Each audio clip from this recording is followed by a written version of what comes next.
Welcome to Chillin' 101. We hope this video helps. You start by powering down, unplugging, and removing any removable battery. This prevents shorts. Once done, ground yourself and use an anti-static strap or touch chassis metal because SSDs are static sensitive. Open the bottom panel with the correct Torx or Phillips driver and a plastic pry tool. Don't force clips. Make sure you have the proper SSD type. M2 NVMe versus 2. 5 SATA. This matters for mounting and BIOS recognition. Also prepare your backup and recovery media before proceeding. You'll now remove the old drive. Find the M2 slot or 2.5 bay and back out the tiny mounting screw. Keep it safe. Once loosened, slide an M2 card out at about a 30 degrees angle or disconnect the SATA cable from a 2.5 drive and lift it free.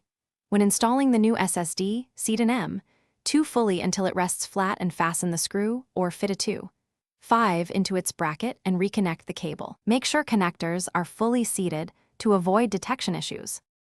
You finish by reattaching the bottom cover and battery, then power on and enter BIOS to confirm the drive is listed and NVMe or UEFI mode is set. This ensures bootability. Once detected, install your OS or restore your image or initialize and format the drive in disk management.